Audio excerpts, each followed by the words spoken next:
The court finds that the actions of Diana Hartfield, Robert Hartfield, Michael Hartfield, and Jennifer Hartfield constituted clear harassment of Maria Hartfield and caused severe emotional distress, the judge declared, her voice echoing through the suddenly silent courtroom. I sat motionless, my hands gripping the edge of the wooden bench until my knuckles turned white. At 50, I never imagined I'd be suing my own family, let alone winning. The weight of the moment pressed against my chest, making it difficult to breathe. Beside me, Grandma Eleanor reached over and covered my trembling hand with hers. Her touch was warm, steady just as it had been throughout my childhood when she'd comfort me after Mom's criticisms or Dad's cold disappointments.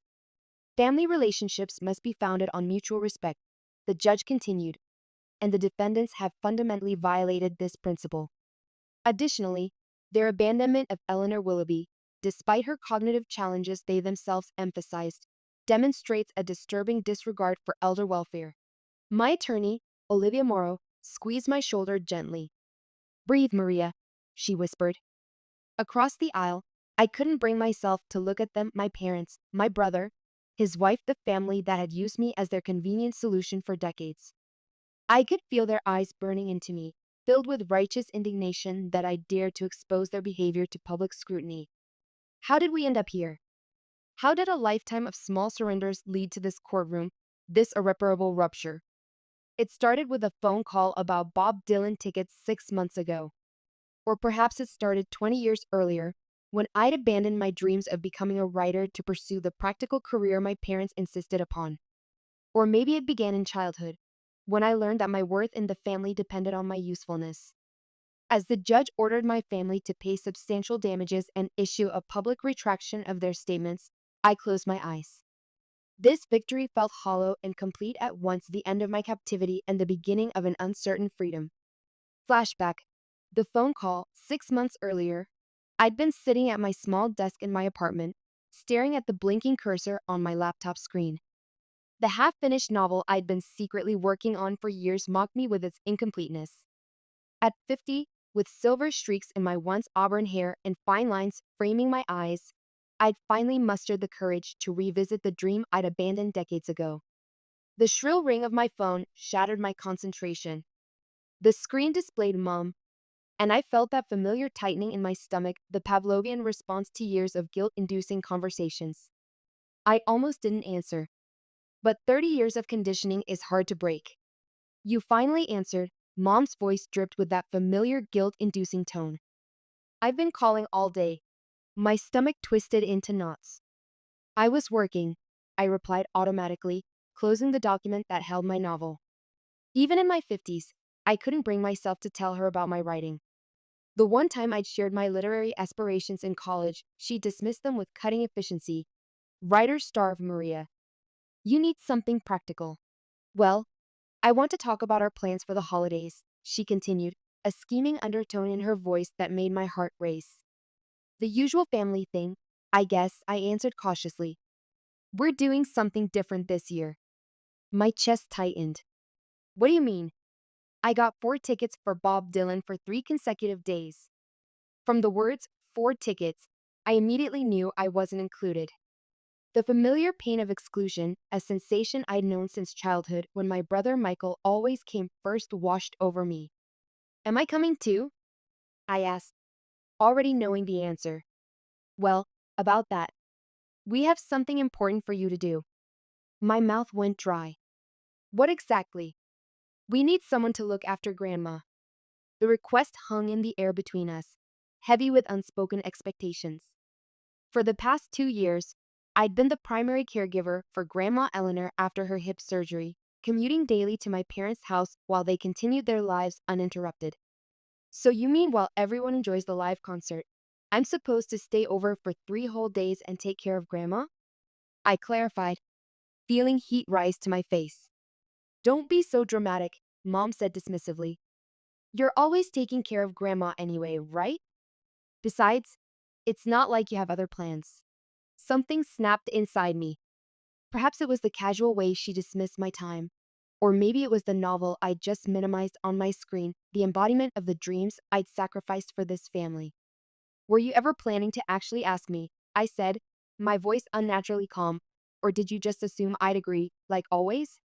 Of course I thought you'd say yes, she replied, sounding genuinely confused by my resistance. You've always been a reliable girl, putting family first. A memory flashed through my mind. My college graduation 28 years ago, receiving my English literature degree with highest honors. Professor Winters had pulled me aside afterward. Your thesis was publication worthy, Maria. You have a gift. Don't waste it. But that very evening, Mom had announced that she'd spoken to her friend at the marketing firm about a stable position for me. We've already accepted on your behalf, Dad had added. It's time to put childish fantasies aside. Mom, I'm a grown woman, I said, fighting to keep my voice from shaking. I deserve to control my own time. The answer is no. The silence on the other end was deafening. Maria, don't be so selfish, she finally replied. This is a special vacation for everyone. Everyone except me, I fired back, my knuckles turning white around the phone. I can't believe you're ruining our plans with your selfishness, she snapped, and I could hear the genuine indignation in her voice.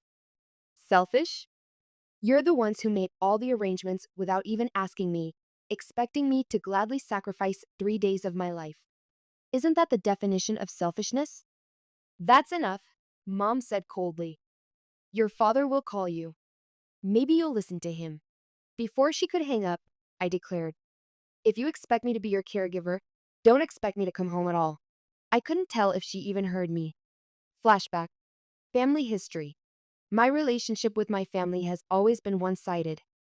During university, I sacrificed exam studies for family events and canceled important plans with friends to watch my brother Michael's games while he pursued his business degree. This was my normal life, the price of belonging. Dad, the stern accountant who valued practicality above all else, had grown up in poverty.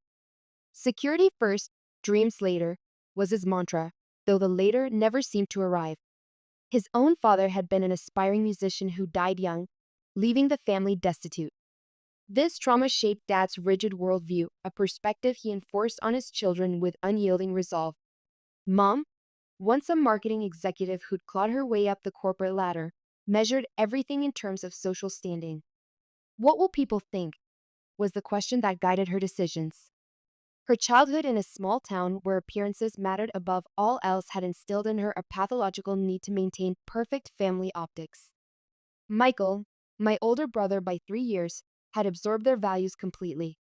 He and his wife Jennifer had built a successful real estate business, given my parents 2 grandchildren, and fulfilled every expectation placed upon them. Their reward was unconditional approval, while I received conditional tolerance.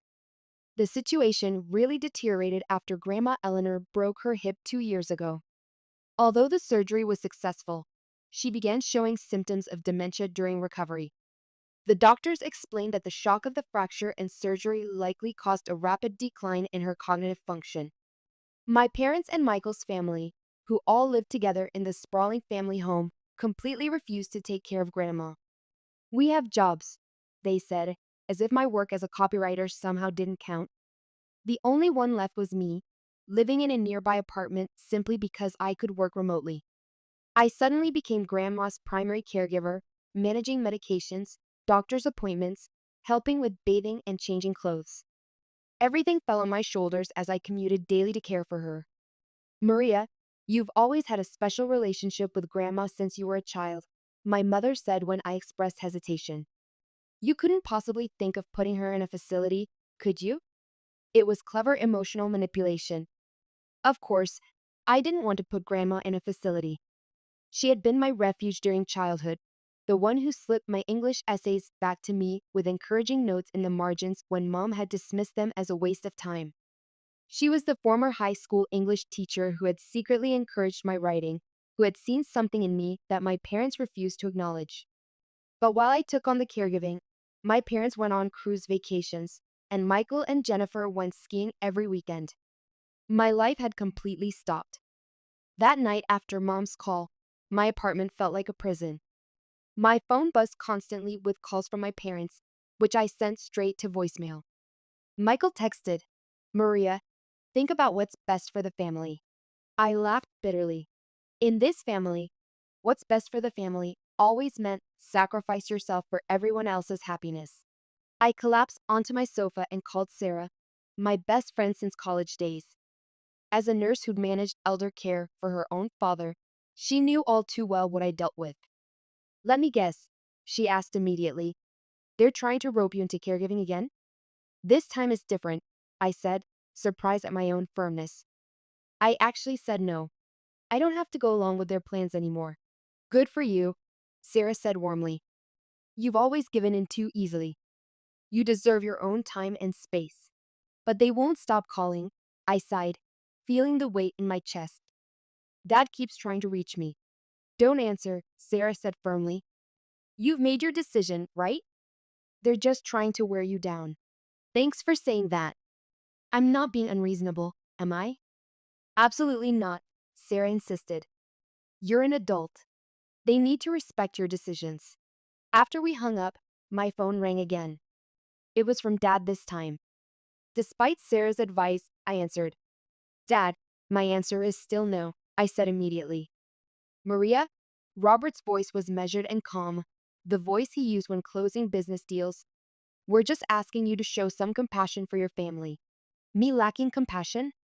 My voice cracked with emotion. You're the ones who don't respect my time or my life. There was a pause, and then his tone changed to one of reasonable compromise, a negotiation tactic I'd seen him use countless times. Fine, we'll handle the concert arrangements separately then, but could you at least come by that morning?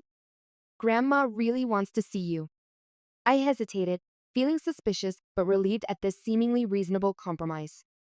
Okay, I'll come just for that morning, but please stop trying to manipulate me into caregiving. I promise, he said smoothly. Thank you, Maria. After hanging up, uneasiness settled in my stomach. He had given in too quickly and easily. In 30 years, I'd never seen my father concede a point without extracting maximum advantage. Still, I felt proud for finally setting clear boundaries. Build up to betrayal.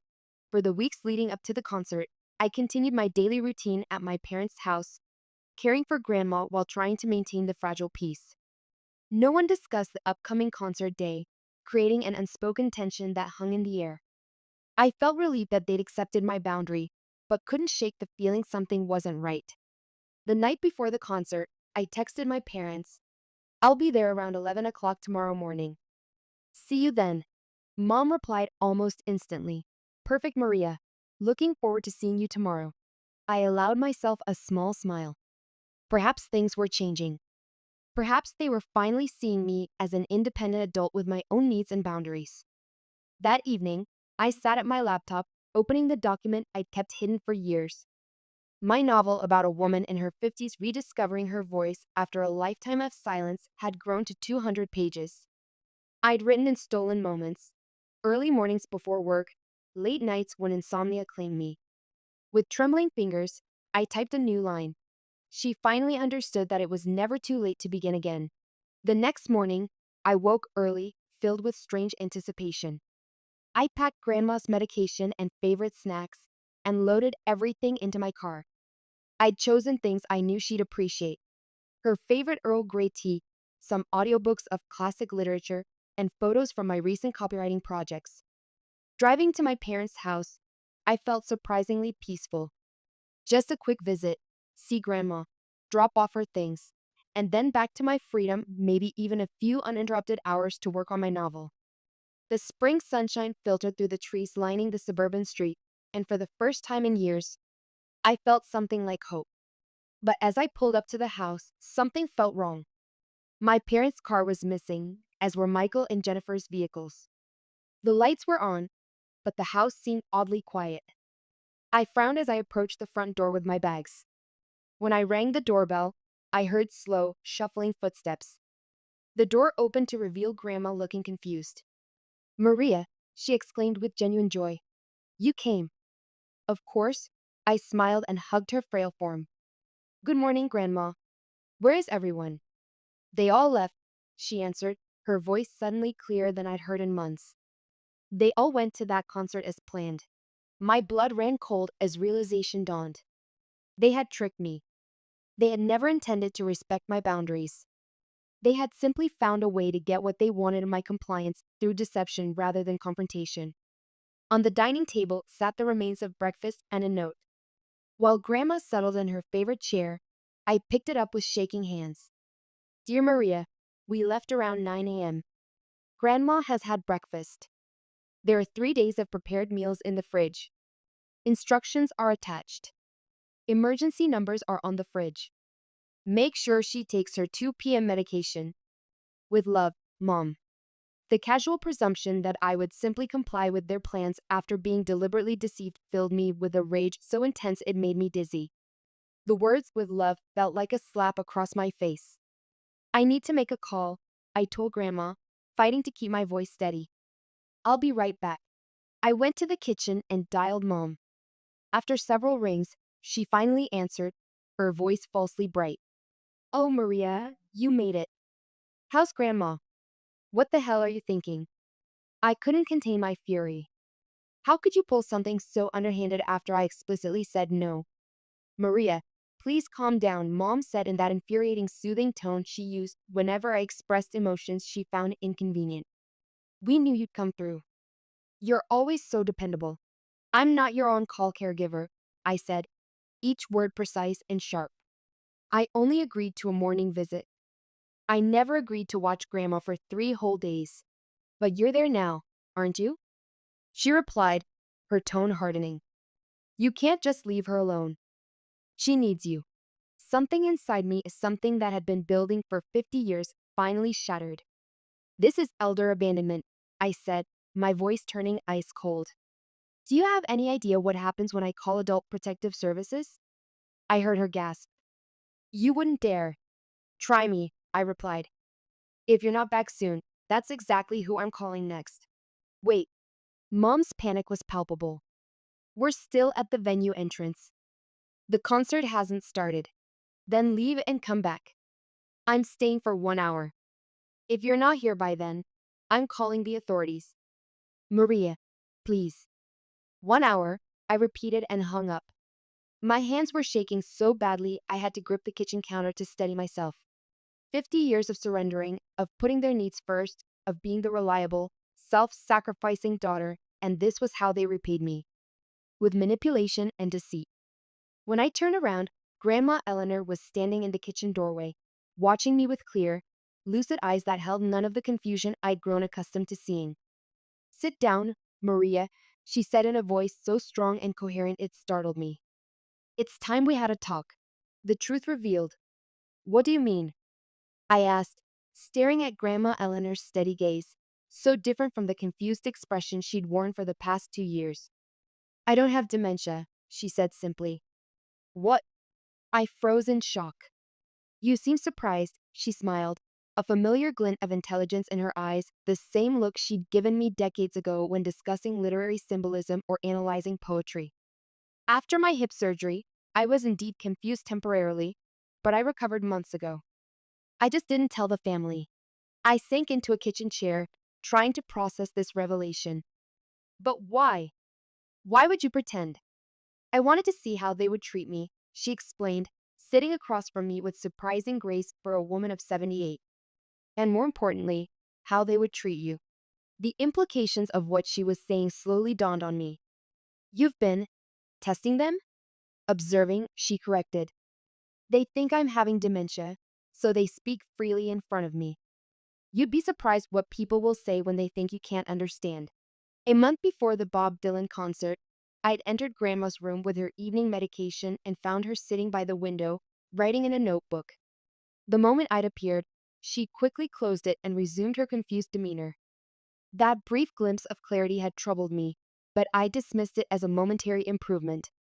I've known about their concert plan for weeks, Grandma continued. They discussed everything in front of me, laughing about how they'd trick you into staying if you refused. But why have you kept quiet until now? I asked, still struggling to comprehend the magnitude of this deception, both hers and my family's. I was waiting for the right moment, she said meaningfully. Maria, they've taken you for granted for years, but this time is different. This time, it's your opportunity to break free from their control. She reached into her cardigan pocket and pulled out a small key. In my bedroom, under the loose floorboard beneath the window seat, there's a box. Bring it here. Bewildered, I followed her instructions. In her room, the same room where she'd recuperated after her surgery, where I'd spent countless hours reading to her, adjusting her pillows, helping her with physical therapy exercises, I found the box exactly where she described. It was an old wooden jewelry box, its cherry finish worn smooth with age. When I returned to the kitchen, Grandma opened it with the key and removed a thick folder of documents. I wanted to show you these later, but circumstances have changed our timeline.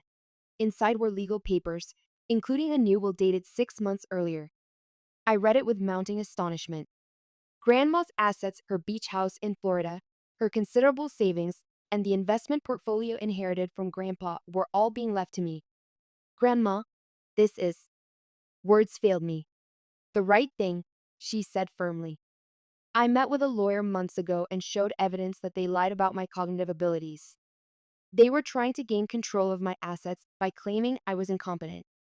These recordings, she pointed to a small digital device in the box, contain conversations where your parents discussed managing my money once I was out of the way in a care facility. I felt sick. They were going to put you in a home? After making me promise never to do that, only after they secured control of my finances, she said grimly.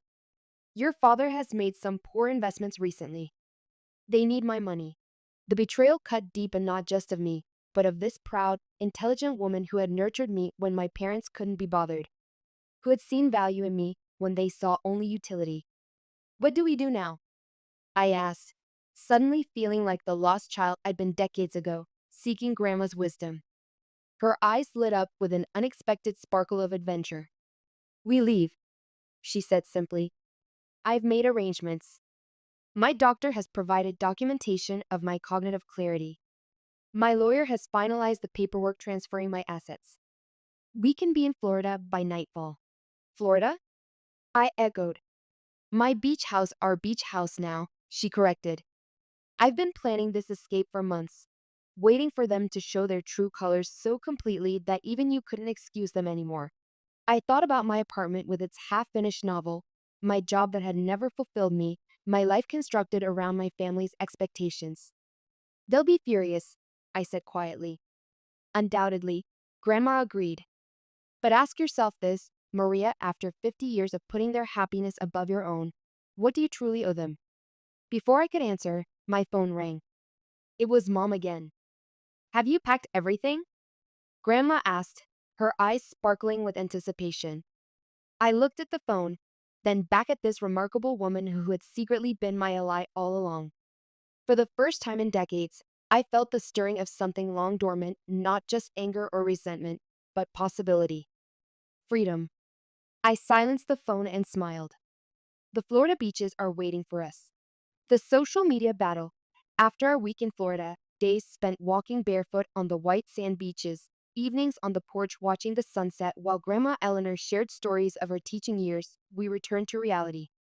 I spent a quiet morning in my apartment responding to work emails and messages from Sarah, carefully avoiding the flood of texts and voicemails from my family. The beach house had been everything Grandma had described: a modest but charming two-bedroom cottage with faded blue shutters and a wraparound porch, just steps from the Gulf of Mexico. There, surrounded by the rhythm of waves and free from decades of expectations, I'd written more of my novel in 1 week than I had in the previous year. You have a gift, Maria, Grandma had said, reading my pages each evening. I always knew it, even when you were 16 and showed me those first short stories. I remembered those moments, slipping my creative writing assignments to Grandma after Mom had dismissed them with a curt, "This won't pay the bills." Grandma would return them with thoughtful comments and encouragement. "Your voice matters," she would write in her elegant teacher's script. Now, back in my apartment, I felt different, stronger somehow. I'd left a note for my parents explaining that Grandma and I had gone away together, that she was perfectly lucid, and that we would contact them when we returned. I deliberately left out details about where we were going or when we'd be back. That afternoon, as I scrolled through Facebook to message Sarah about our coffee date, my blood boiled. There on my timeline was a post from Mom that had already garnered dozens of sympathetic comments. Such a disappointing holiday, she'd written. It breaks my heart when someone abandons their own family. My poor mother was so confused and upset when she was taken away without explanation. I never realized how easily family bonds could break. The comments poured in. So sad, Diana. Young people today just don't understand responsibility. Abandoning your own grandmother is the worst. Family must come first. Some people just don't get it. My hands shook as I took screenshots. Though she hadn't named me, everyone in our social circle knew exactly who she meant, and she had completely twisted the truth. Grandma hadn't been confused or taken away, she had been the architect of our escape, clear-minded and determined. I thought about my options. I could ignore it, as I'd ignored so many manipulations over the years. I could call her privately and demand she retract the post. Or I could do something I'd never done before, publicly stand up for myself. Fueled by a new sense of self-worth and the righteous anger of seeing Grandma's agency denied, I crafted my own post. Time for the truth, I wrote. Yesterday, I visited my family as promised. Upon arrival, I discovered everyone had already left for a Bob Dylan concert, expecting me to care for my grandmother for 3 days after I explicitly refused. When threatened with a report for elder abandonment, they returned home. Now I'm accused of not caring about family. The reality? My grandmother is perfectly lucid and chose to travel with me. She has documentation from her doctor confirming her cognitive clarity. The true abandonment came from those who attempted to use both of us for their convenience. True family is built on mutual respect, not manipulation. My finger hovered over the post button. This would permanently damage my relationship with my family. It would make public a private conflict. It would change everything. I remembered all the times I'd stayed silent to keep peace. All the dreams deferred, boundaries crossed, dignity compromised. I thought of Grandma, who at 78 had found the courage to stage a rebellion against those who would diminish her. With a deep breath and trembling hands, I pressed the button. The reactions exploded immediately. Sarah commented first, "So proud of you for standing up for yourself."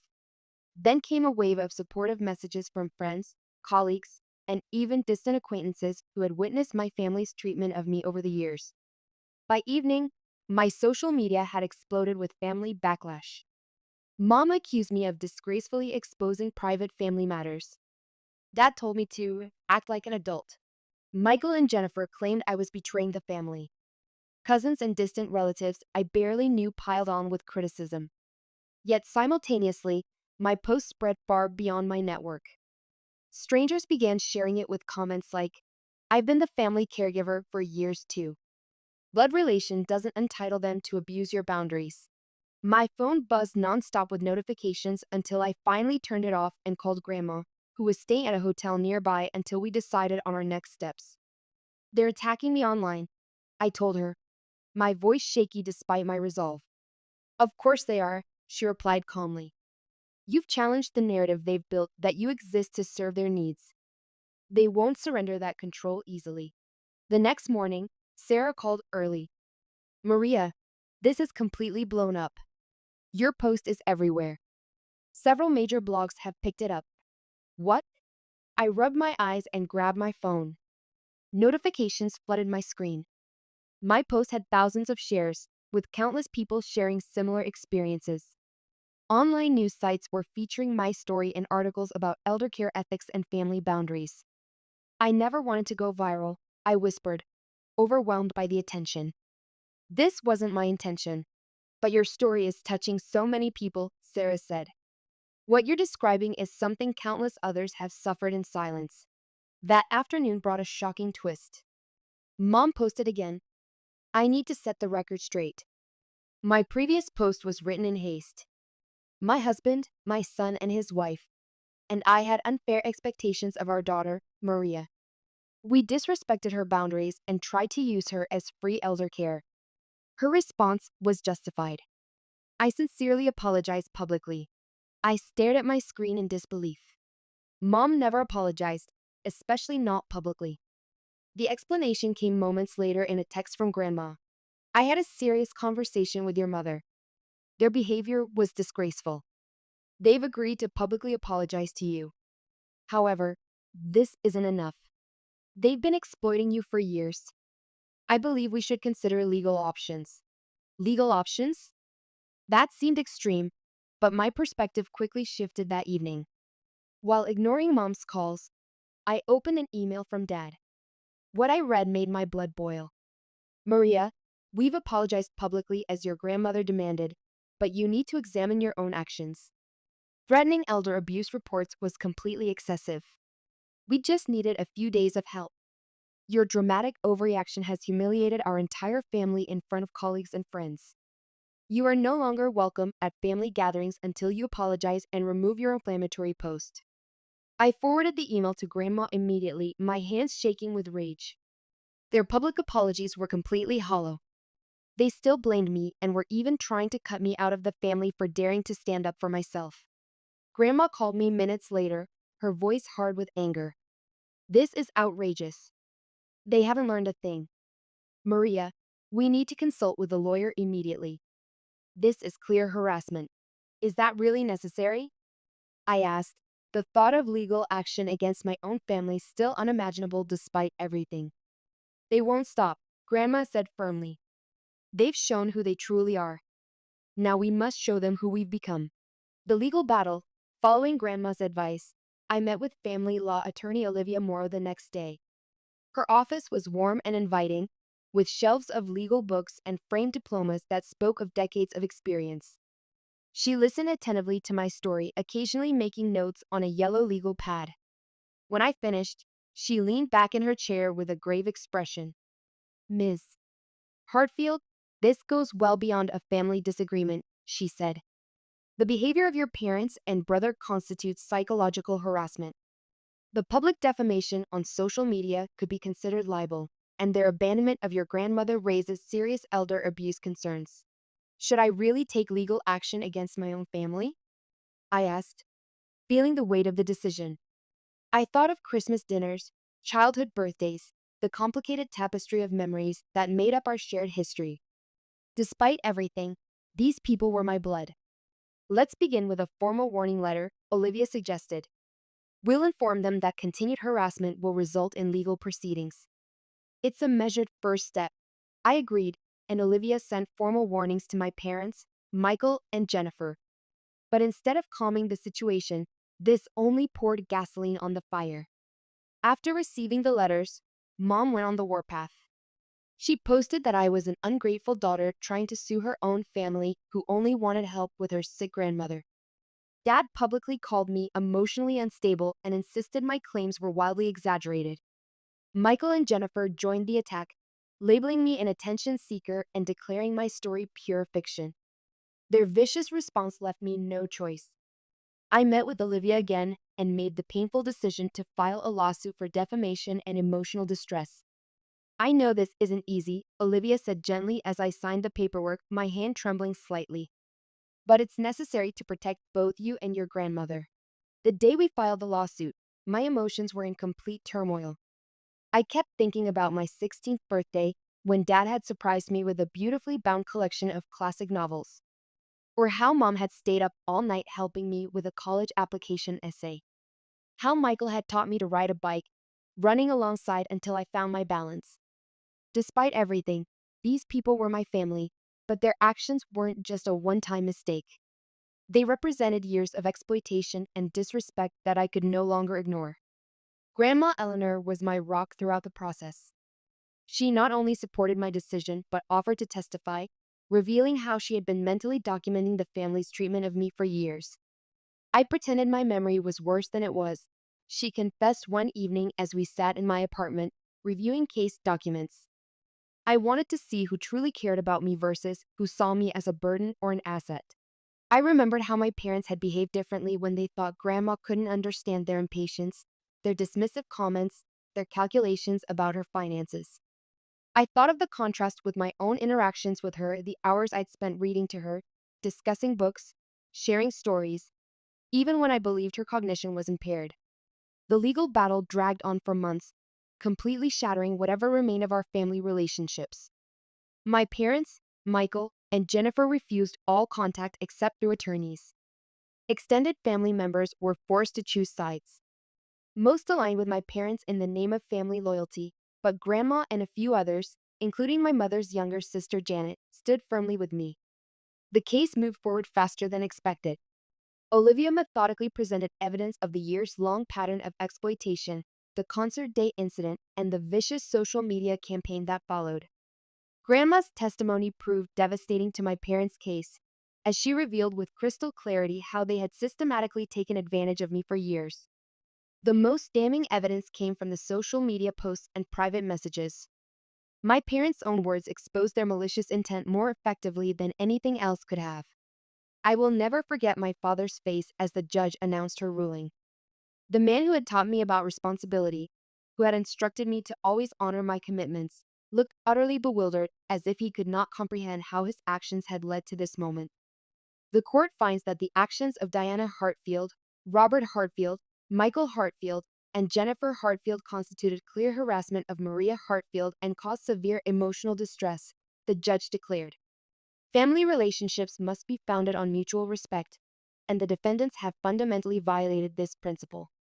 Additionally, their abandonment of Eleanor Willoughby, despite her cognitive challenges they themselves emphasized, demonstrates a disturbing disregard for elder welfare.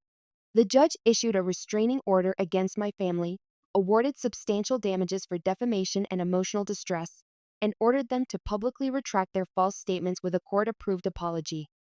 Leaving the courtroom, my heart felt both lighter and heavier simultaneously. I'd won my case and defended my boundaries, but the cost was losing half my family forever. You did exactly what was necessary, Grandma whispered, squeezing my hand with surprising strength as we walked down the courthouse steps. Some wounds may heal with time, but you must never compromise your dignity or self-worth for anyone, even family. The aftermath. In the months following the verdict, the ripple effects spread far beyond our immediate family. The case had been covered extensively in local media, devastating my parents' carefully cultivated community reputations. Dad was forced into early retirement from his accounting firm after 30 years when clients began requesting different representatives. Mom resigned from her executive position at the marketing company when colleagues stopped including her in meetings.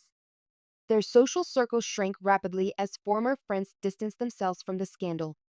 Michael and Jennifer's real estate business suffered immediate consequences. Potential clients researched them online only to find stories about elder abandonment and harassment. Within 6 months, they were forced to sell their luxury home and downsize dramatically. I took no pleasure in their downfall.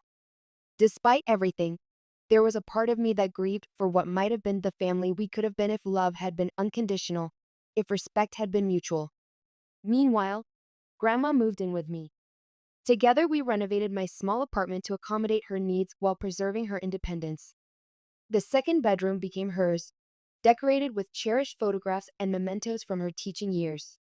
We installed grab bars in the bathroom, widened doorways for her walker, and created a comfortable reading nook by the living room window. With her encouragement, I reduced my copywriting hours and enrolled in creative writing courses, finally pursuing my long-held dream. The novel I'd been secretly working on for years began to take shape under the guidance of a published author who taught at the local community college. "You have a natural voice," my writing instructor told me after reading my chapters. "There's authenticity in your work, especially in how you write about family dynamics and self-discovery later in life." 1 year after the court verdict, my life had transformed completely. At 51, I was living a life I'd never imagined possible at 20 or 30 or even 45. With Grandma's support, I'd reduced my copywriting to part-time, focusing instead on my first novel while taking advanced writing classes. Grandma, thriving in our shared home despite being nearly 80, had started a small online community for seniors exploring their creative talents.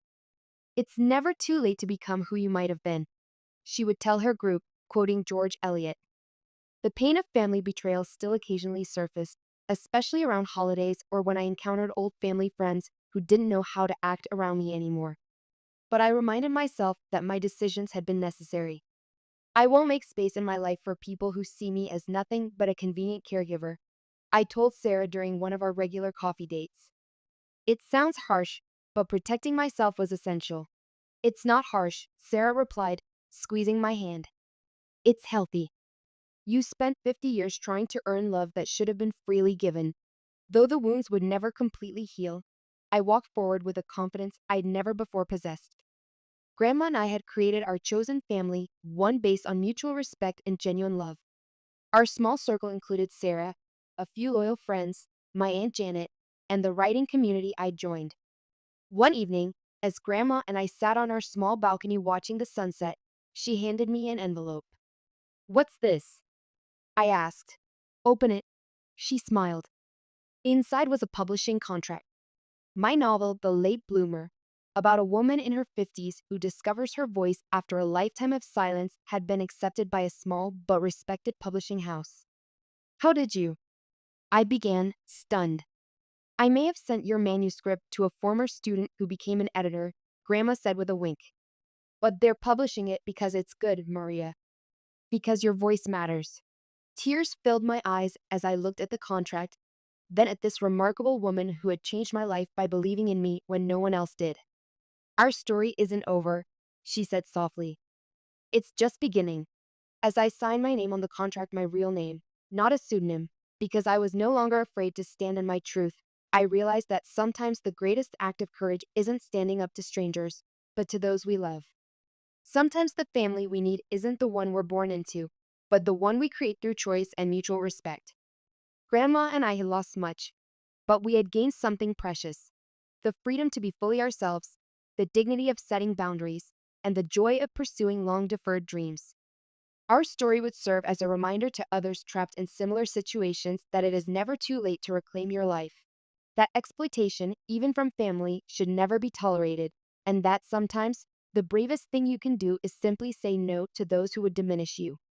And as our story reached others through my book, through Grandma's senior community, through the media coverage of our case, we received letter after letter from women like me, women who had spent decades as the family caretaker, the reliable daughter, the convenient solution to everyone else's problems. "You gave me courage to set my own boundaries," they wrote. "You showed me it's never too late." And in those messages, I found the ultimate vindication. Our pain had purpose. Our struggle had meaning. Our voices, finally heard, were echoing far beyond our small apartment, helping others find their own path to freedom. This, Grandma said one evening, holding up a particularly moving letter from a 62-year-old woman who had finally stood up to her exploitative children. "This is why we fought. This is our legacy." I nodded, understanding at last that some families are built not by blood but by choice, not by obligation but by love, not by history but by respect. And in that knowledge, I found peace. "It's all over the news," Dorothy, Frank says, his once authoritative voice now weakened by illness and regret. The hospital room's fluorescent lights cast harsh shadows across his gaunt face, making him look every one of his 78 years. "They're calling you the whistleblower who saved thousands of lives." I glance at the muted television where my face fills the screen, footage from this morning's interview. The Chiron reads, "Acclaimed documentary filmmaker exposes decades of corporate pollution." "I didn't do it to be on television, Dad," I reply, my fingers nervously adjusting the blood pressure monitor on my arm, a constant companion since my collapse 6 months ago. The machine beeps steadily, a rhythm that's become the soundtrack to my life. "I did it because it was the truth." Frank attempts to sit up, wincing with the effort. In his hospital gown, he seems diminished, nothing like the towering legal giant who had dismissed my entire career as a childish hobby for decades. "The truth," he repeats, turning the word over like an unfamiliar object. "You were always obsessed with the truth, even as a little girl. Remember when you told Mrs. Peterson her new haircut looked like a wet poodle?" "Despite everything," I smile. "I was 7, and now you're 54, and still telling uncomfortable truths." He reaches for my hand, his skin paper thin against mine. "I kept something for you all these years." From beneath his pillow, he pulls out a worn manila envelope, pushing it toward me with trembling fingers. Inside is a letter I wrote at 17, my first passionate declaration about using film to expose environmental wrongdoing. My own awkward teenage handwriting stares back at me, full of the idealism I never abandoned. "You kept this?" My voice catches. "It was the first time you stood up to me, told me money wasn't everything," he says, his eyes filling with tears. I should have listened then.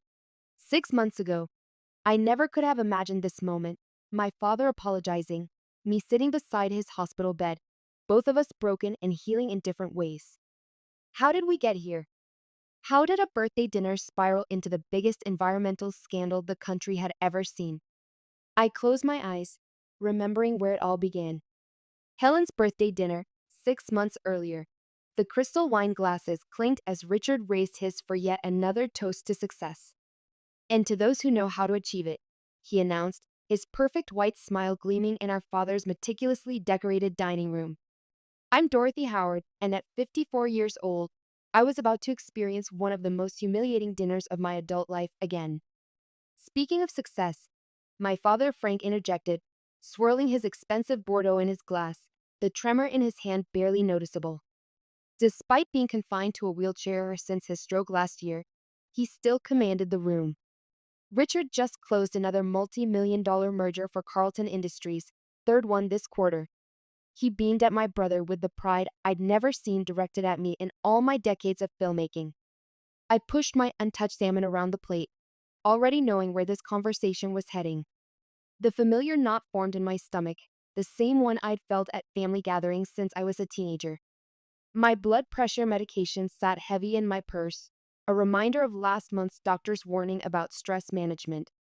Across the table, my mother Helen, the woman we were supposedly celebrating tonight on her 75th birthday, shot me a sympathetic glance.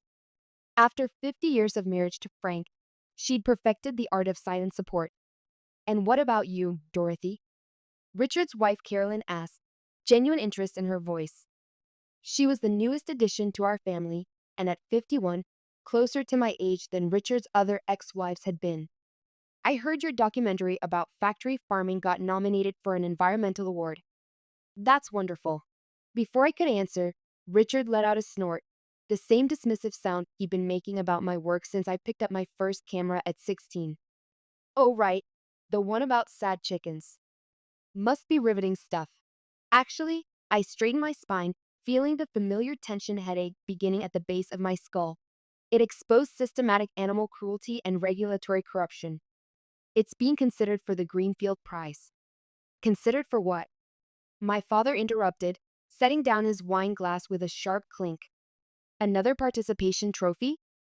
When are you going to grow up and get a real job, Dorothy? Gah. The words echoed painfully, reminding me of every family dinner over the past 30 years. I was in my 50s, with a respected career and multiple awards, yet in this house, I would always be the disappointing child who chose cameras over courtrooms. Documentary filmmaking is a real job, I said, my voice stronger than I felt. I've been doing it for 25 years. I'm working on something bigger now, something that could actually make a difference. Could what? Richard laughed, looking around the table for support, the same way he had when we were children, and he'd mock my earnest teenage idealism. Win you tens of dollars instead of just once? Richard, Carolyn whispered, placing a hand on his arm. There was something in her expression, concern, perhaps even disapproval, that I hadn't noticed before. Remember when she wanted to be a journalist in college? Richard continued, addressing our father as if I weren't there. Thank God she didn't pursue that dead-end career. The laughter that followed felt like acid on my skin. Even my mother's weak attempt at changing the subject couldn't drown it out. I'm investigating corporate environmental crimes, I blurted out, desperate to be taken seriously just once. Major companies. Serious violations. People need to know the truth. The silence that followed lasted exactly 3 seconds before my father set down his wine glass with a sharp clink. Corporate crimes? He leaned forward, his amusement morphing into something darker. The room suddenly felt colder. You mean harassing legitimate businesses with your amateur camera work and conspiracy theories? They're not theories when you have evidence, I shot back, immediately regretting my words as I saw his expression change. The throbbing in my temples intensified. Evidence? Richard's lawyer instincts kicked in, his entire demeanor shifting from mocking brother to legal predator in an instant. What exactly are you implying, little sister? A memory flashed through my mind. Richard at 12, standing over my broken science project, saying with the same tone, What exactly are you going to do about it? Some things never change. I'm not implying anything, I said, pushing my chair back, feeling a dizzying rush of heat to my face. I'm stating facts, and soon everyone else will see them too. Listen to me very carefully. My father's voice dropped to that dangerous quiet tone I remembered from childhood, the voice that had silenced even my most passionate arguments about injustice. You're embarrassing yourself. More importantly, you're embarrassing this family. It's time you stopped playing at being a filmmaker and found something productive to do with your life. Frank, my mother finally spoke up, her voice soft but firm. Perhaps we should. No, Helen, she needs to hear this. He turned back to me, his face flushed with the same righteous anger I'd seen whenever anyone challenged his authority. Your brother made partner at 30. At your age, he's on track to take over my entire firm. He has a beautiful home, a respectable career, 3 successful children. And what do you have? A camera and delusions of grandeur. The room began to spin slightly, my heart pounding too fast. No, I thought, fumbling in my purse for my medication. But my anger overwhelmed my caution.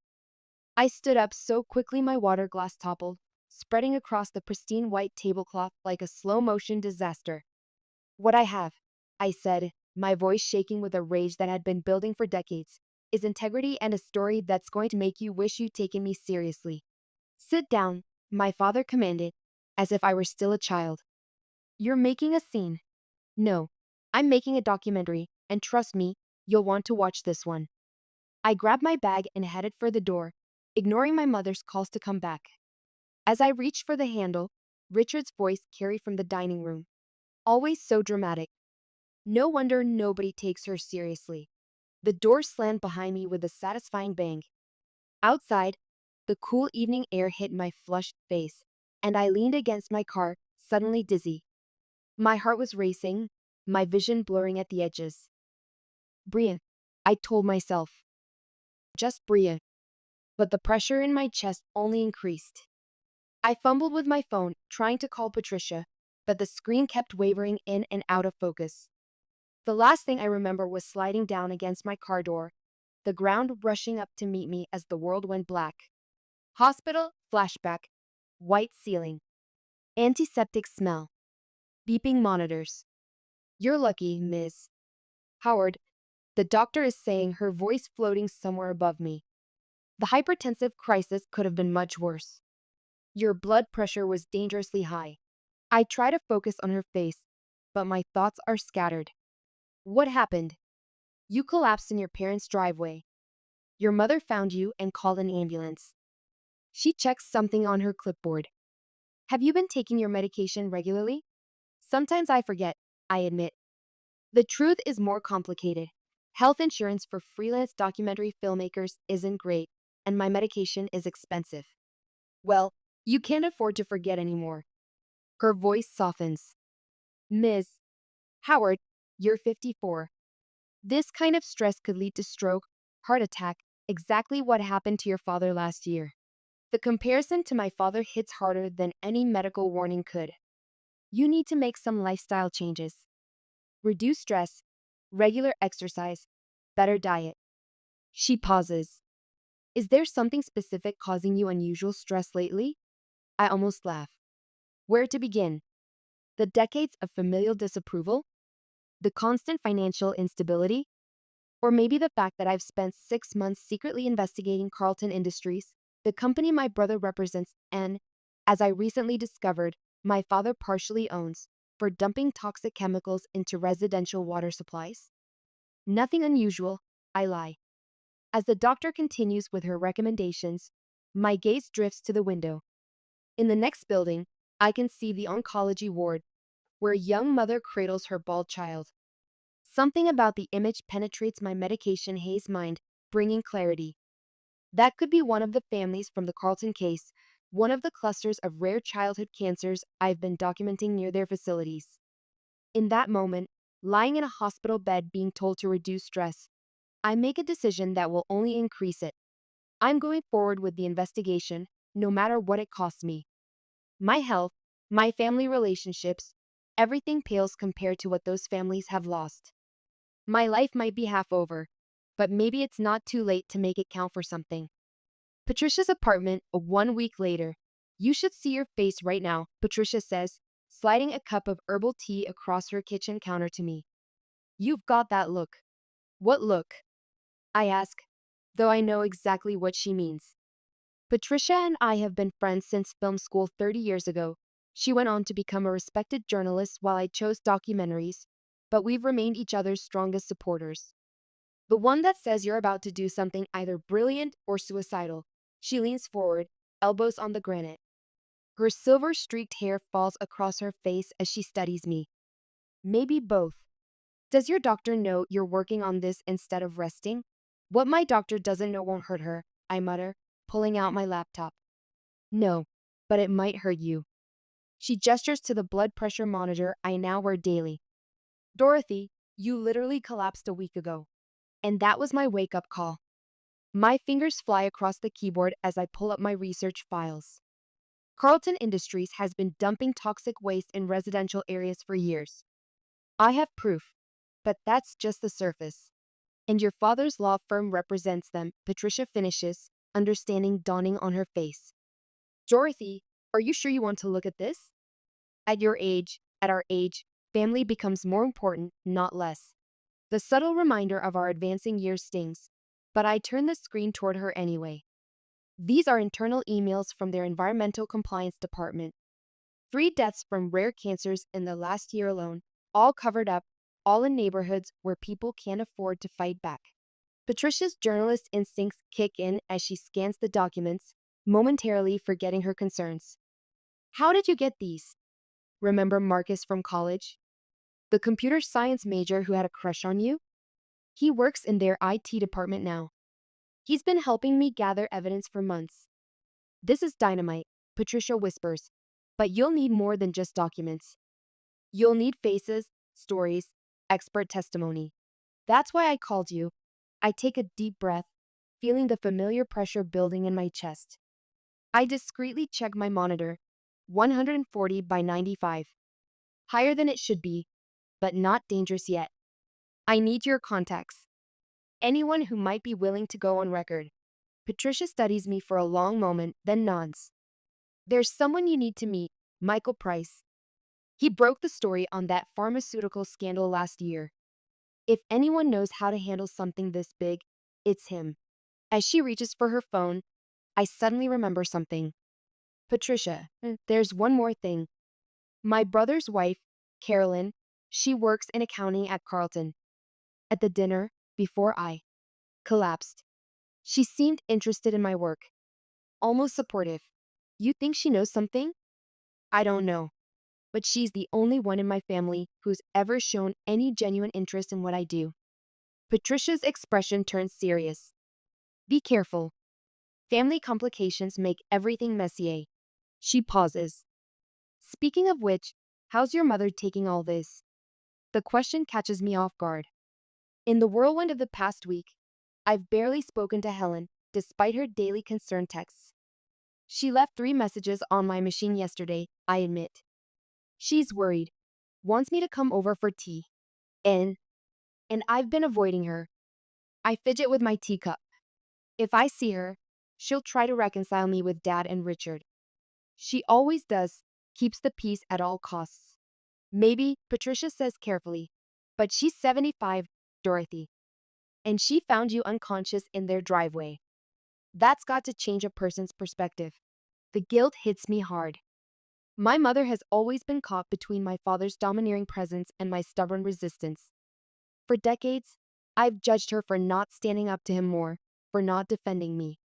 But what if, all this time, she's been fighting battles I never saw?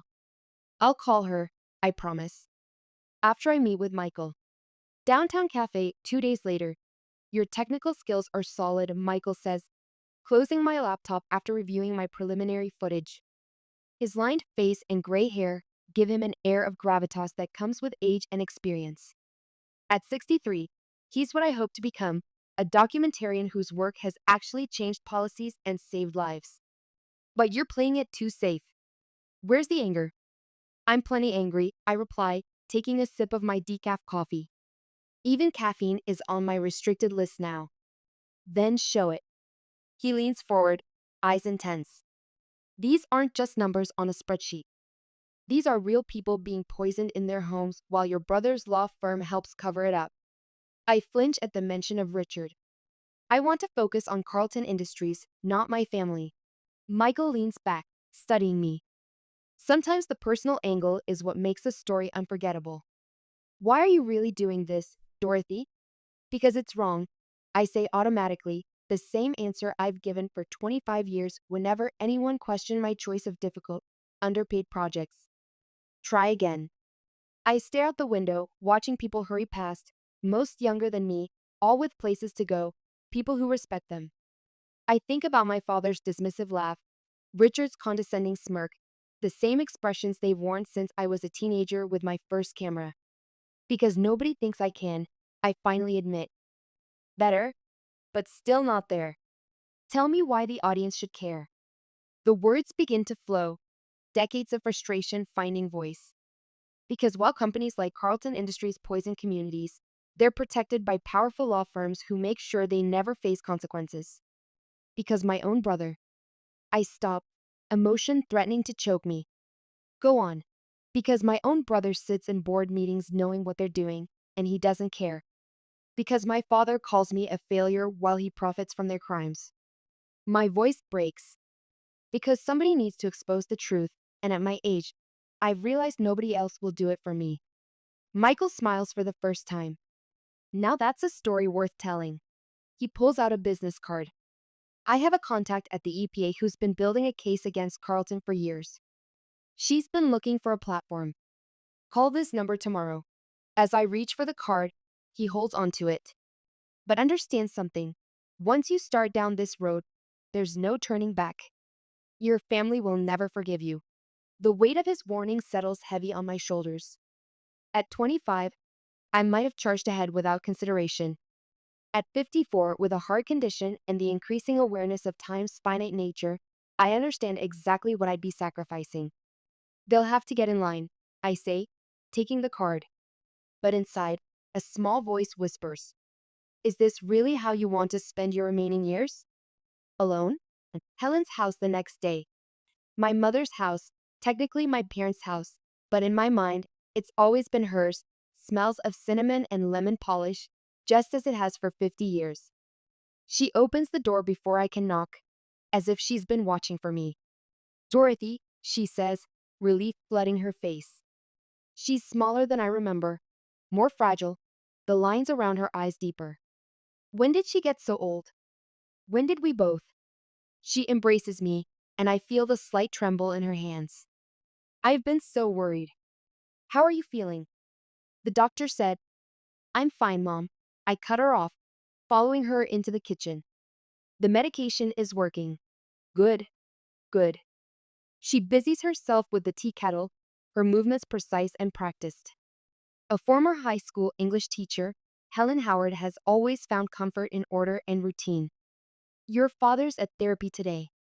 For his stroke recovery, she adds unnecessarily.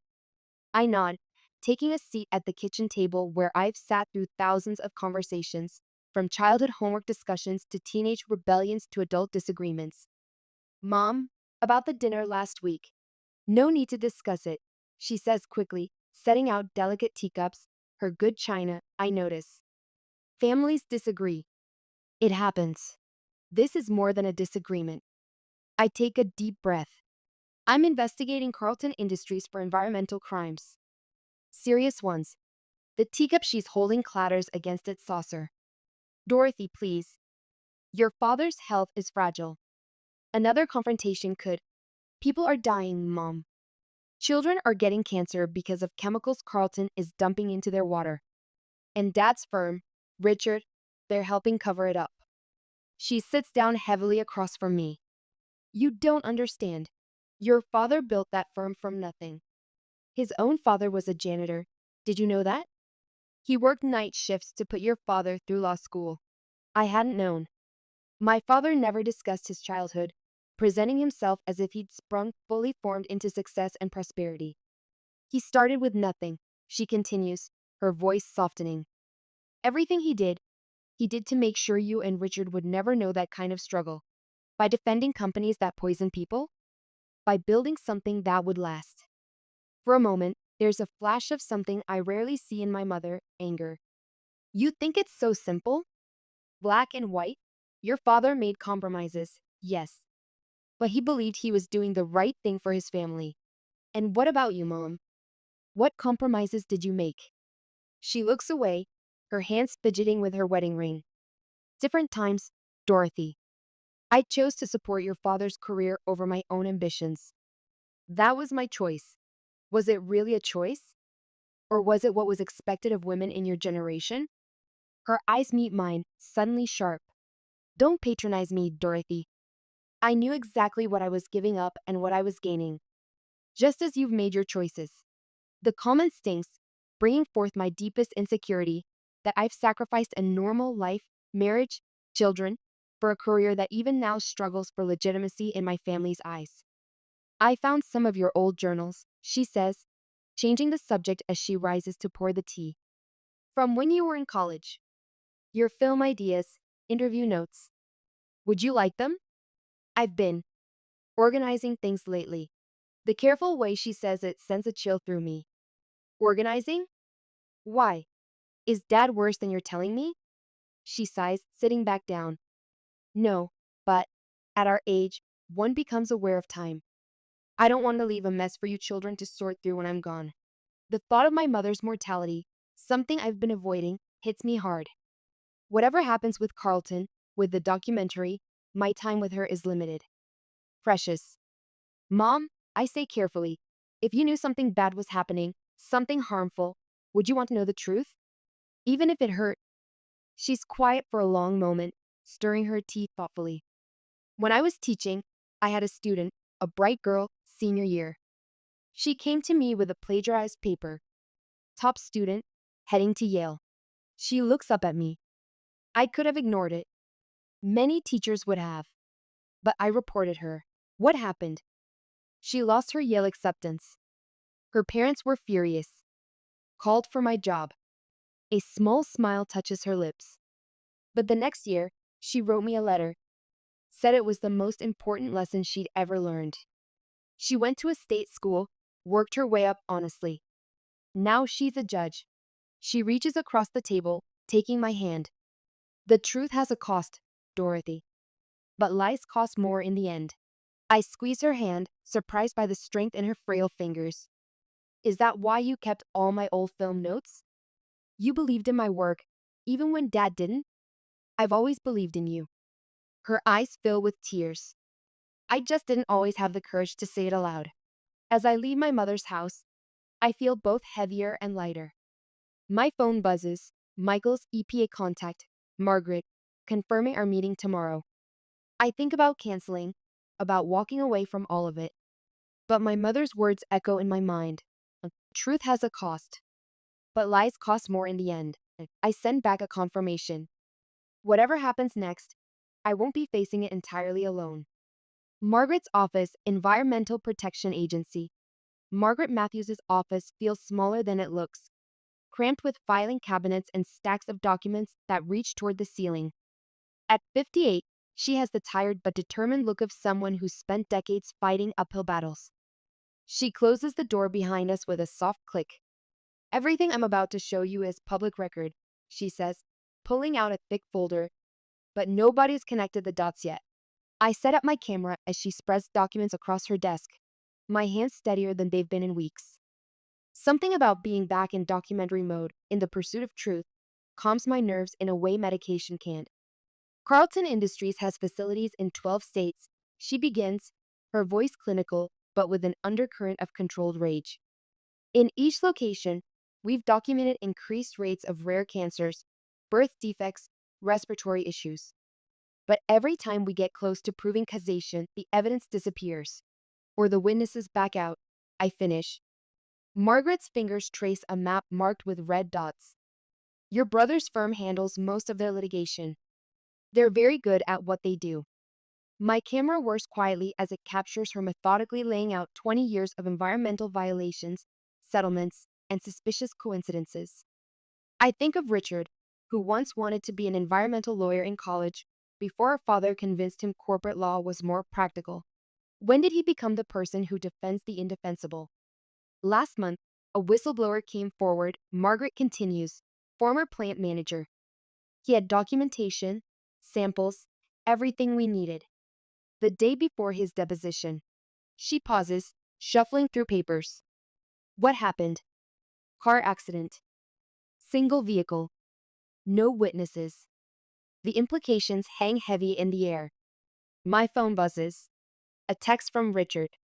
Dad's hosting a dinner for Carlton's CEO next week. Time to bury the hatchet. Come. I ignore it as Margaret pulls out more files. 3 hours later, I have enough footage to make any corporate lawyer nervous. As I pack up my equipment, Margaret grabs my arm. There's something else off the record. I set my camera down. Your father's firm. They're not just representing Carlton, they're shareholders, major ones. My stomach drops. How major? Enough that if Carlton goes down, your family goes with them. The revelation shouldn't surprise me, but it does. It's one thing to defend a client. It's another to profit directly from their crimes. As I drive away from the EPA offices, my mind races with implications. This isn't just about exposing Carlton anymore. It's about exposing my own family's complicity. I pull over, suddenly lightheaded. My monitor shows my blood pressure spiking again. I take my medication, breathing deeply as I wait for it to take effect. On the sidewalk nearby, a mother pushes a stroller, her child laughing in the sunlight. An ordinary moment, the kind Carlton's actions are stealing from families in contaminated communities.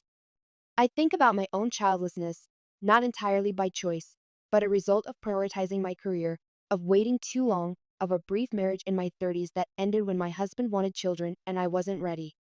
Now, at 54, that path is close to me. But maybe there's still a way to create a legacy, to protect children I'll never have. My phone buzzes again. This time it's Carolyn, my brother's wife. Need to talk.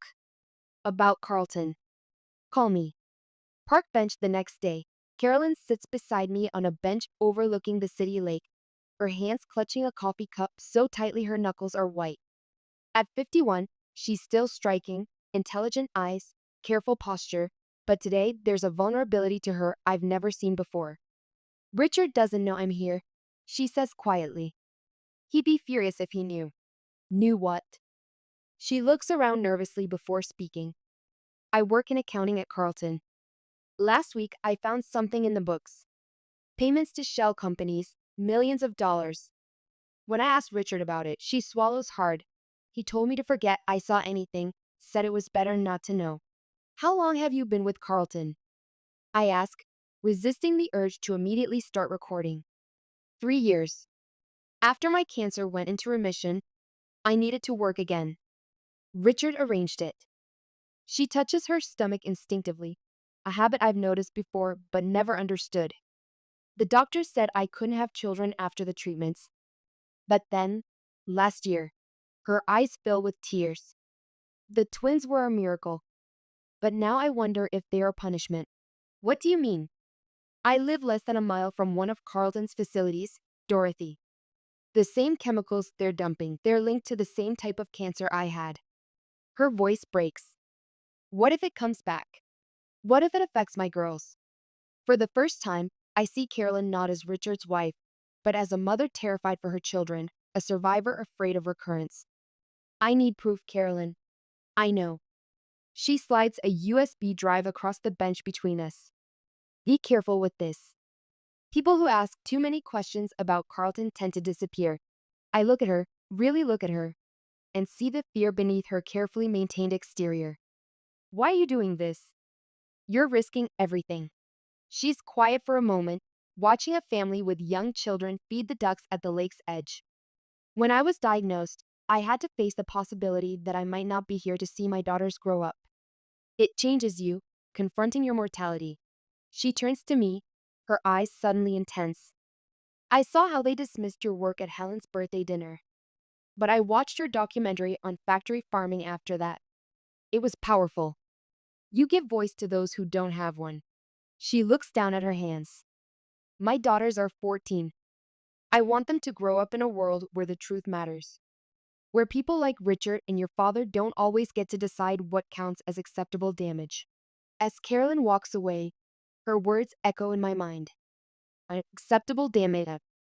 Is that how my family sees it? How many lives are an acceptable sacrifice for profit and prestige? Back home, I plug in the USB drive with trembling fingers. Financial records, internal memos, board meeting minutes. Enough to prove systematic fraud and environmental violations going back decades. And there it is, my father's name, not just as legal counsel, but as a board member. And Richard's name on documents authorizing the cover-up of contamination reports. My phone buzzes. Richard, Dad insists you come to dinner next week. Don't make this harder than it needs to be. As I type my response, an email notification pops up from an anonymous address. The subject line makes my blood run cold. Carlton Industries. The message contains only an address and a time. Tomorrow, 3 p.m. Come alone. I call Patricia immediately. It could be a trap, she warns, or it could be the smoking gun. At least let me come with you. No, I say, thinking of the whistleblower's convenient accident. I need you to be my insurance policy. If I don't call you by 4 o'clock tomorrow, release everything we have to every major news outlet. Dorothy, promise me you'll be careful. Your heart. I'll bring my medication, I assure her, though we both know that might not be enough if things go wrong. At 54, with hypertension, I'm not exactly in prime condition for cloak and dagger operations. I don't like this, Patricia sighs. This isn't some college project. These people play for keeps. So do I reply, looking at the USB drive glowing softly on my desk, then at Richard's text about the dinner. Don't worry, I type back to him. I'll be there. Wouldn't miss it for the world. But first, I have an appointment with a mysterious source. Abandoned office building next day. The address leads me to an abandoned office building on the outskirts of town. My footsteps echo through the empty lobby as I check my phone. 2:57 p.m. Hello? My voice bounces off bare walls. I got your email. A man's voice crackles through the old intercom system. Third floor. Room 312. Every instinct screams at me to turn back as I climb the stairs, camera clutched to my chest, prescription bottle rattling in my pocket with each step. I pause on the second floor landing, catching my breath. You're too old for this, a voice in my head whispers. Leave it to the younger journalists. But then I think of Carolyn's twins, of all the children in those contaminated neighborhoods, and continue climbing. The third floor is dark except for one lit office at the end of the hall. A man sits behind a desk, his face hidden in shadow. As I approach, I can see he's older than me, perhaps in his 70s, with the lined face of someone who's carried a burden far too long. Close the door, he says. I do, then position myself near the exit. Who are you? Someone who knows what Carlton Industries is really hiding. He leans forward, light revealing tired eyes that remind me, uncomfortably, of my father's. And it's much worse than toxic waste. I'm recording this conversation, I warn. He smiles grimly. Good. Someone needs to document the truth.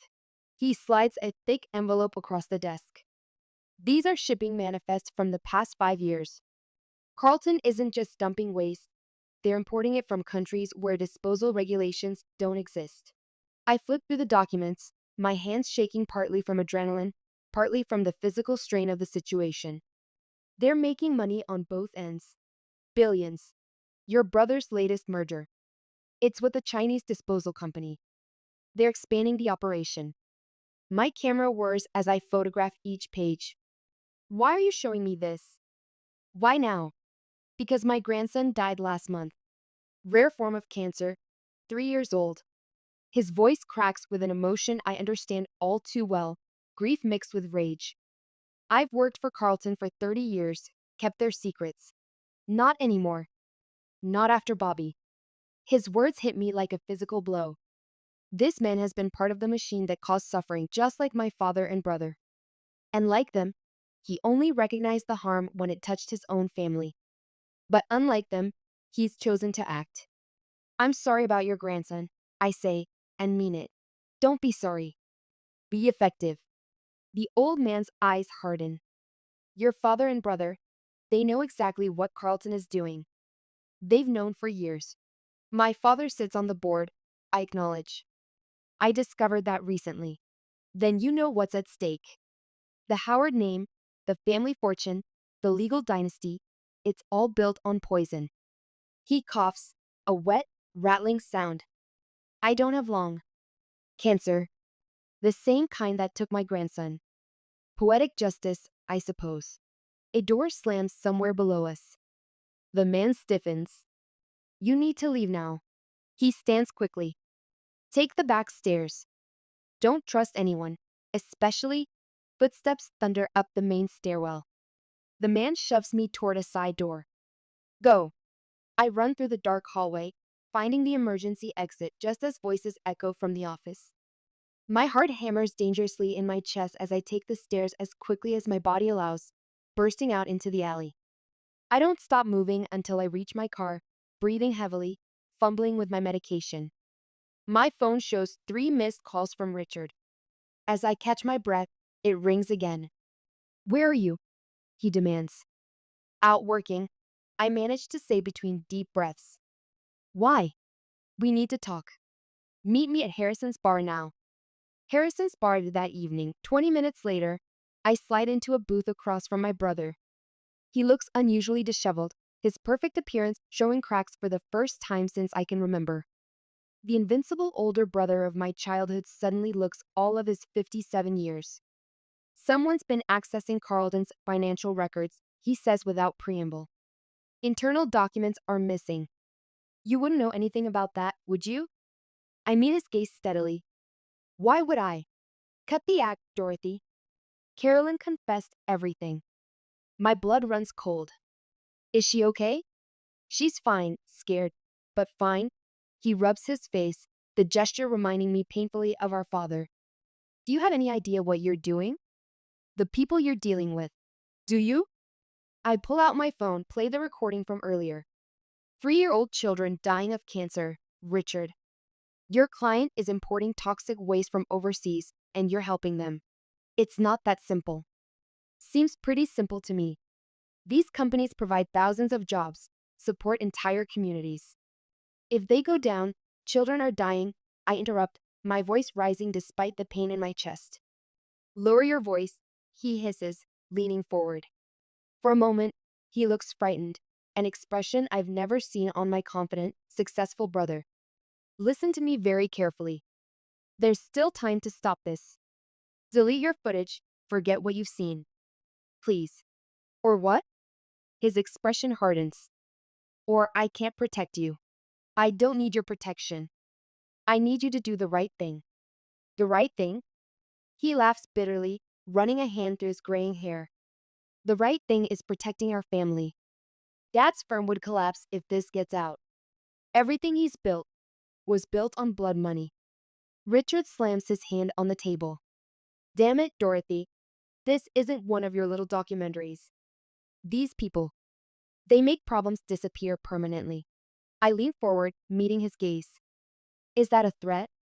It's a warning from your brother who loves you. He stands up, placing a hand on my shoulder. The gesture, seemingly affectionate, carries the weight of 5 decades of complicated history. You have 24 hours to hand over everything you have. After that, he shakes his head. Just do the right thing. As he walks away, my phone buzzes with a text from an unknown number. Your source from the office building is dead. Heart attack. You're next. Dorothy's apartment that night. I call Michael immediately after receiving the threatening text. They're closing in, I say when he answers. I need to release the documentary now. Not yet. If we release this wrong, they'll bury it. Trust me, he pauses. Come to my office first thing tomorrow. Bring everything you have. We'll do this right.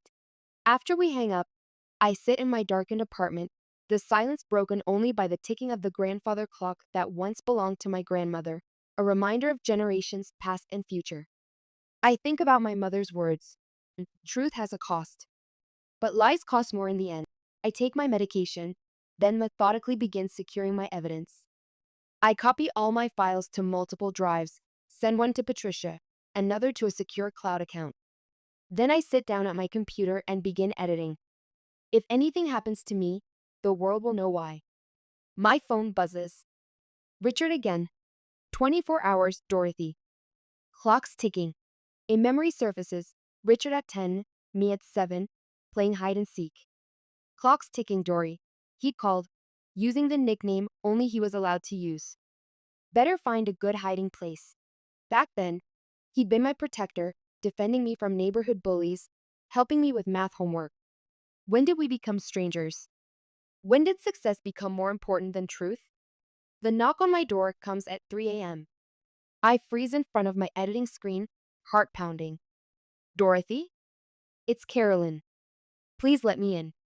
I check the peephole before opening the door. My sister-in-law stands there, mascara streaked down her face. They know, she whispers, rushing inside. They know everything. Richard has been on the phone all night. They're planning something. Slow down. I lock the door behind her. What exactly did you hear? Carlton's CEO called an emergency board meeting. Richard said. She wraps her arms around herself. He said they're handling the situation permanently. Did he mention the man from the office building? They made it look like a heart attack, Dorothy. Her eyes widen as she glances at my blood pressure monitor on the table. Oh God, they know about your condition. What if they... Breathe, Carolyn. I guide her to the couch, though my own pulse is racing dangerously. Did Richard send you here? No. He doesn't know I'm here. She clutches my arm. There's something else. Your father. He's not just profiting from Carlton, he's been orchestrating everything. The waste importation, the cover-ups, all of it. The revelation hits like a physical blow. How long? Years. Since before his stroke. That's what caused it. I think the stress, the guilt. He's not the man Richard thinks he is. She pulls out her phone, shows me an email chain. They're all connected. The law firm, the waste disposal, the shell companies. Does my mother know? I don't think so. Carolyn's voice drops. But Dorothy, the dinner tomorrow night. It's not just a dinner. They're planning to announce Richard as Carlton's new legal director. They're bringing him inside. My laptop pings with an email notification from Michael. Footage needs to air tomorrow. No later. I have to finish editing, I say, turning back to my computer. Let me help. Carolyn sits down beside me. For my daughters, I want them to know there's still some justice in the world. We worked through the night, piecing together interviews, documents, and financial records. As dawn breaks, my phone buzzes with a text from my mother. Your father knows you have sensitive documents. Please come home. We can talk about this. Don't reply, Carolyn warns. They're trying to locate you. By noon, the documentary is ready. I send copies to Michael, Patricia, and 3 major news networks. Then I call Margaret at the EPA. It's happening today, I tell her. Have your team ready. Be careful, she replies. 2 of my investigators were followed this morning. I turn to Carolyn. You should go home. It's not safe for you here.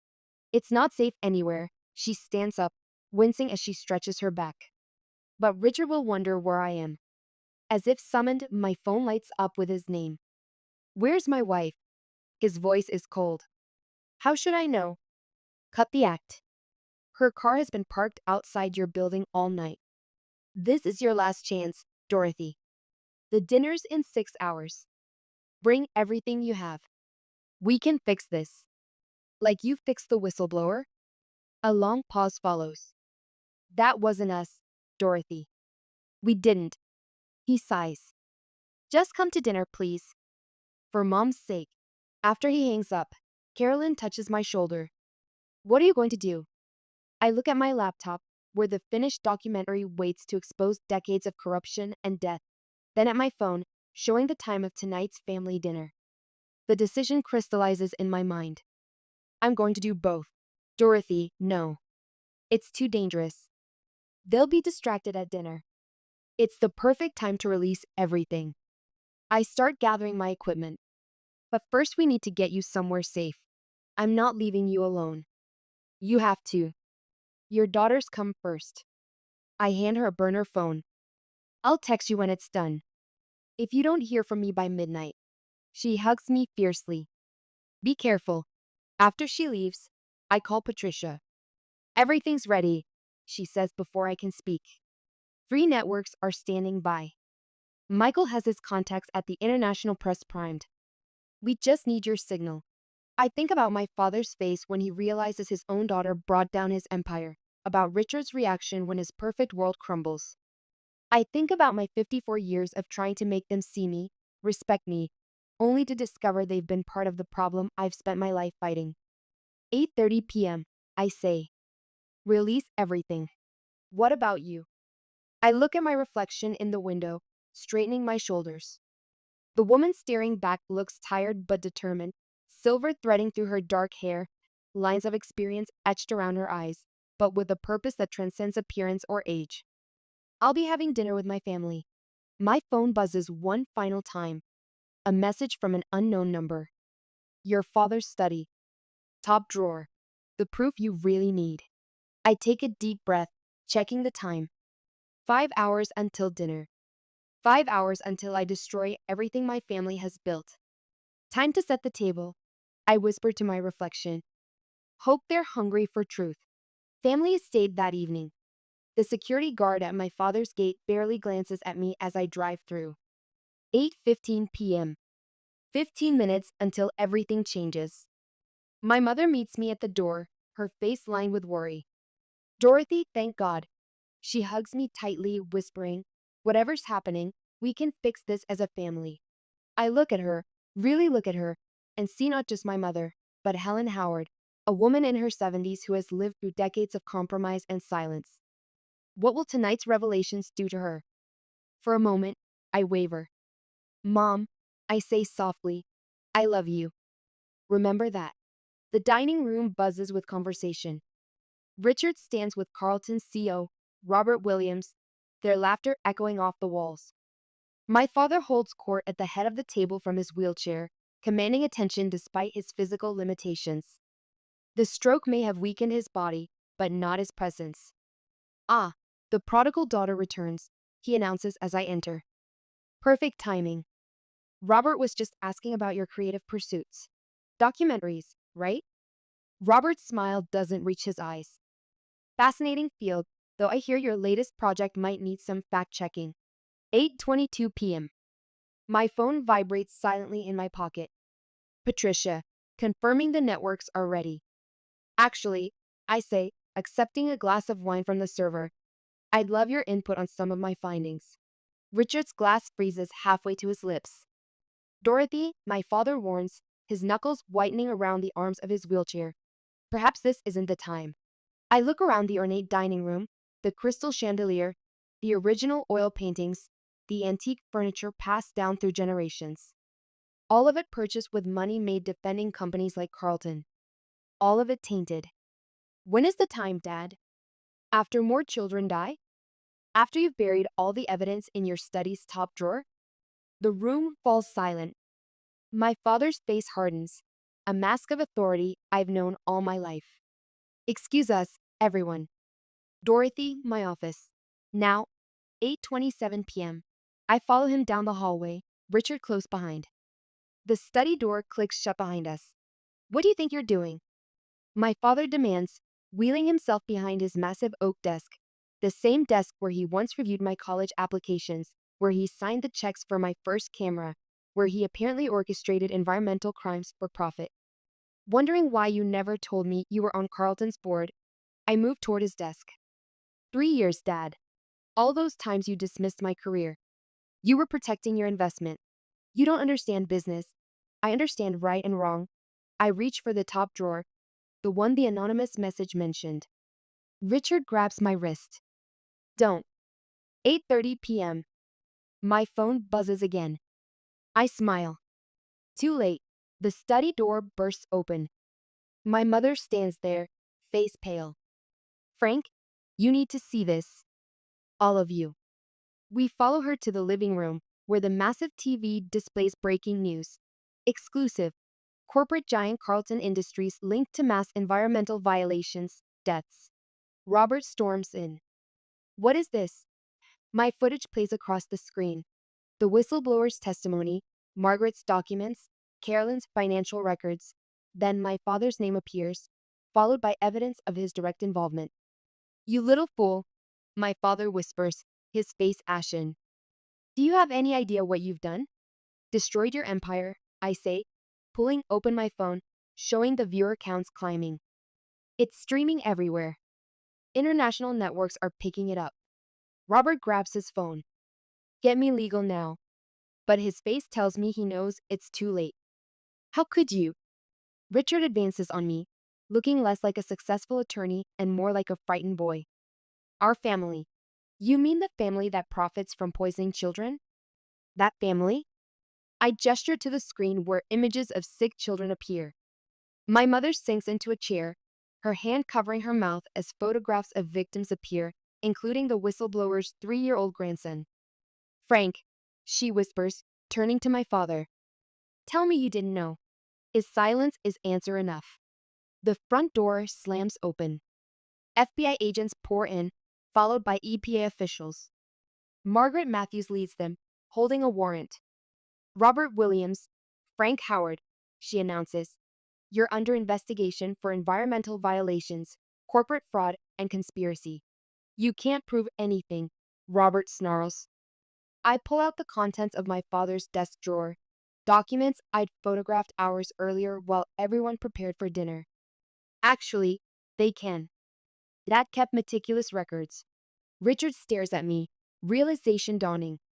You were never here for dinner. No, I hand the documents to Margaret. I was here for justice. As agents begin reading rights and conducting searches, my mother approaches me. Her face is lined with grief, but there's something else there too, a kind of liberation. I should have stopped him, she says quietly. I saw the signs, but I chose not to look closer. Mrs. Howard. An agent interrupts. We'll need to ask you some questions. My father's voice cuts through the chaos as they lead him out. Dorothy, you'll regret this. Everything I did for this family. No, Dad, I say, watching as they escort him to a waiting car, a frail man in a wheelchair who once seemed immortal to me. You did it for yourself. Outside, news fans are already arriving.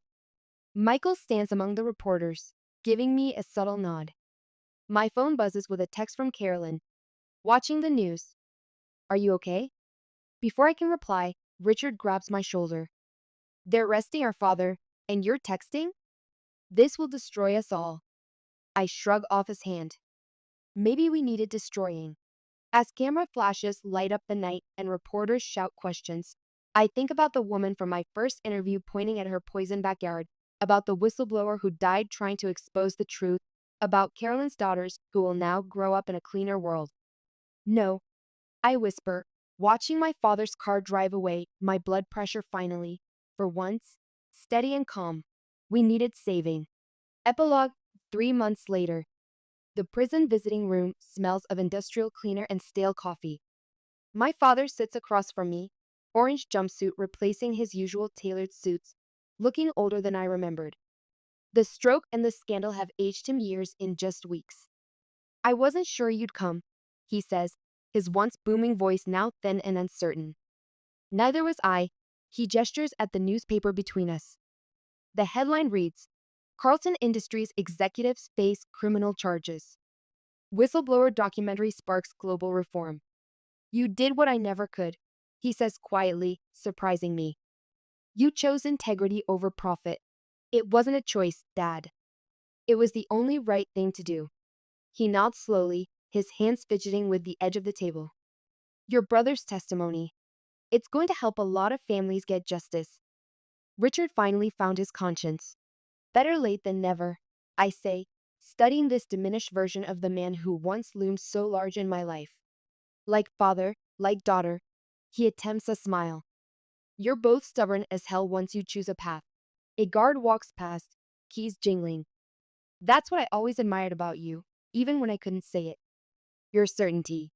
Through the window, I can see Carolyn in the waiting room, her twin daughters beside her, absorbed in their books. Richard sits with them, reviewing legal documents, now working to help Carlton's victims instead of silencing them. My mother stands by the vending machine, her back straighter than I've seen it in years. I watched your documentary last night, my father says, all of it, even the parts about me. He wipes his eyes with a gnarled hand. Those children. I told myself it wasn't my responsibility, that I was just handling the legal side. Lies are easy when they're profitable. Yes, I say, remembering all the lies I told myself too, that my family's approval didn't matter, that my work was enough, that loneliness was the price of integrity. He places his hand on the glass between us. I'm not asking for forgiveness. I don't deserve it, but I want you to know I was wrong about you. About everything. My phone vibrates. Michael texting about our new investigation into similar corporations. We've already uncovered 3 more Carlton-like operations. The network loved your pitch, my father says, nodding at my phone. I saw the announcement.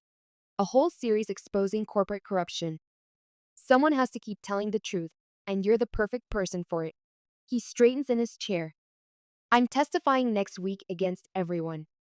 No more protecting the guilty. Through the window, I see my mother approaching Richard and Carolyn. She waves at me, and for the first time in years, her smile reaches her eyes. Your mother's different now, my father observes. Stronger. You did that too. She did it herself. We all make our own choices. Choices. He nods at the newspaper again. The families, the ones Carlton hurt, are they getting help? The settlement Richard negotiated will fund medical care for everyone affected, and the EPA's new regulations mean it can't happen again. Good. He clears his throat. I have something for you. I asked your mother to bring it. He slides an envelope across the table. Open it. Inside is a letter dated 15 years ago.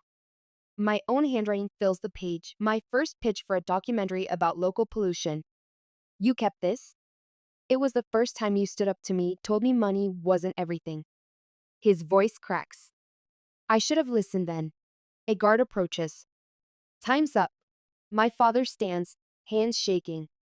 Dorothy, I know I don't have the right to ask, but will you come back? I think about the families finally getting justice, about Richard's transformation, about my mother's newfound strength. Most of all, I think about my own journey, from the desperate need for family approval to the peace that comes with standing in your truth. Yes, I say, not for who you were, but for who you're trying to become. In the waiting room, Carolyn introduces me to her daughters properly for the first time. The girls are 14, bright and curious, asking about my documentaries with none of the dismissiveness their father once showed. This is your Aunt Dorothy, Carolyn tells them, the one who taught us all about courage. As we walk out, I glance back at the visiting room. My father watches through the window, pressing his hand against the glass. I press mine back briefly before turning away. Outside, the spring air feels clean and fresh. News vans still camp nearby, hoping for comments about the ongoing investigations, but they don't matter. What matters is Richard holding his daughter's hand, finally understanding what truly needed protecting. My mother standing tall, no longer afraid to speak truth to power, Carolyn planning to testify about other corporate crimes she's witnessed, and me. I have a new documentary to film, more truth to tell, more justice to fight for. Let's go, I say to my family. We've got work to do. Sometimes the hardest truth to tell is the one that costs you everything. But sometimes, in losing everything, you find what matters most.